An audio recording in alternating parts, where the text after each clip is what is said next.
یہ ہارون الرشید کا زمانہ تھا اور ان کے قاضی القضات یا چیف جسٹس امام ابو یوسف تھے۔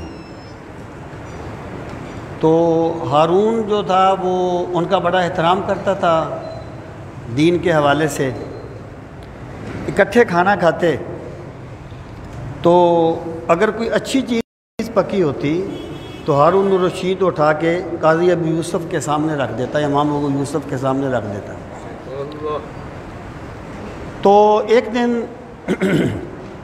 وہ کھانا کھانے کے لیے بیٹھے تو اس وقت کی کوئی ڈش تھی پستہ بادام کا حلوہ، پستہ بادام کا حلوہ۔ وہ آیا تو ہارون نے وہ ڈونگا اٹھا کے نا تو امام ابو یوسف کے سامنے رکھ دیا۔ تو امام ابو یوسف کی آنکھوں میں آنسو آ گئے، رونے لگے۔ تو ہارون نے کہا کہ حضرت کوئی ایسی بات تو نہیں ہوئی، آپ نے کیا محسوس کیا جو آپ رو پڑے؟ سمجھنے لگے امیر المومنین مجھے ایک بات یاد آ گئی۔ کہنے لگے کوفہ میں ایک بندہ تھا، وہ دھوبی کا کام کرتا تھا۔ جب وہ بوڑھا ہو گیا تو اس کے بیٹے کا نام تھا یعقوب۔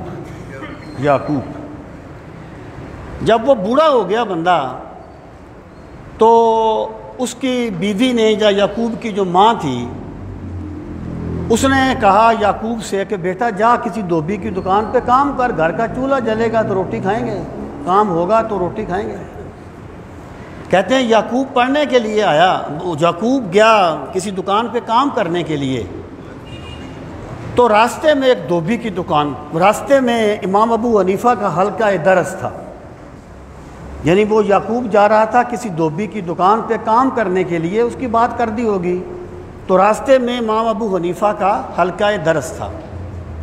تو وہ یعقوب وہاں بیٹھ گیا، امام صاحب پڑھاتے رہے دین کا علم، وہ ہر روز آ جاتا، گھر سے کام کرنے کے لیے آتا کہ دکان پہ جا رہا ہوں، اور وہاں درس میں آ کے بیٹھ جاتا اور امام صاحب سے دین کی باتیں سنتا، جمع کرتا اور چلا جاتا۔ کہ جب مہینہ پورا ہوا تو ماں نے کہا بیٹا تنخواہ لے کے آؤ۔ انہوں نے تو کام ہی نہیں کیا تھا، تنخواہ کیا لاتے؟ تو اس نے کہا، یعقوب نے اپنی ماں کو بتایا کہ میں نے تو کام نہیں کیا، میں تو فلاں جگہ پر چلا جاتا ہوں، وہاں بیٹھ کے دین کی باتیں سنتا ہوں، حلقہ درس میں شریک ہوتا ہوں اور آ جاتا ہوں۔ تو ان کی جو والدہ تھی نا یعقوب کی، وہ بڑے غصے میں آ گئی، وہ آ گئی امام ابو حنیفہ کے پاس، اس کو یعنی یعقوب کو پکڑا ہوا، بڑے غصے میں آئی، اور آپ جانتے ہیں یہ ذرا تلخ لہجے میں بولتی ہیں مائیاں، لیکن الفاظ میں مٹھاس بڑی ہوتی ہے، اگرچہ تلخ ہی کیونکہ مخلص ہوتی ہیں۔ تو کہنے لگی امام صاحب دیکھیں ہم غریب لوگ ہیں، روکھی سوکھی کھاتے ہیں، کبھی ملتی ہے کبھی نہیں ملتی، یہ پڑھنا پڑھانا تو تمہارا کام ہے، میرے بیٹے سے کہو جا کے دکان پہ کام کیا کرے تاکہ ہمارا چولہا جلے۔ امام صاحب نے فرمایا کہ مائی تو اپنے بیٹے کو روکھی سوکھی کھلانا چاہتی ہے، میں اسے پستہ بادام کا حلوہ کھلانا چاہتا ہوں، یعنی میں چاہتا ہوں کہ یہ کوئی بہت بڑا آدمی بن جائے، بڑی اچھی زندگی بسر کرے۔ تو امام صاحب کو اللہ نے مال بھی بڑا دیا تھا اور اپنے راستے میں خرچ کرنے کا جذبہ بھی بڑا دیا تھا۔ ایک صوفی نے کہا تھا کہ اللہ دیتا سب کو ہے لیکن لیتا اس سے جس سے وہ راضی ہوتا ہے، ورنہ ذات کی خول میں ہی بندے مر جاتے ہیں۔ تو امام صاحب نے پوچھا بھائی کتنا تمہارے گھر کا خرچہ ہے؟ اس نے کہا جی اتنا خرچہ ہے۔ آپ نے فرمایا ٹھیک ہے بیٹا میرے پاس بھیج دیا کر، یہ یہاں پڑھتا رہے اور خرچہ بھی میں تمہارے گھر کا دوں گا، میں تیرے بیٹے کو تعلیم بھی دوں گا، اسے یہاں بھیج دیا کر۔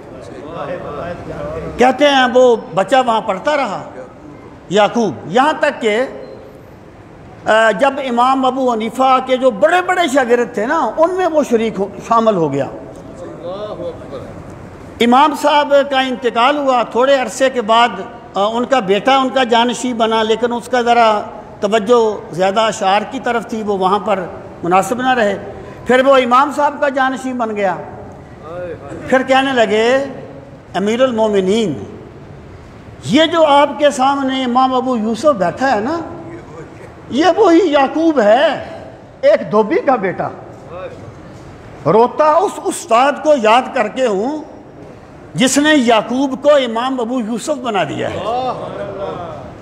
میرے بھائی، میں یہ بات عرض کرنا چاہتا ہوں، جن کو اللہ نے وسائل دیے ہیں نا، کسی یعقوب کو ابو یوسف بنا دو، کل قیامت کے دن سرکار کو منہ دکھانے کے ہم قابل تو ہوں گے کہ یا رسول اللہ، میں نے بھی آپ کے دین کے لیے آپ کے کرم سے یہ کام کیا تھا۔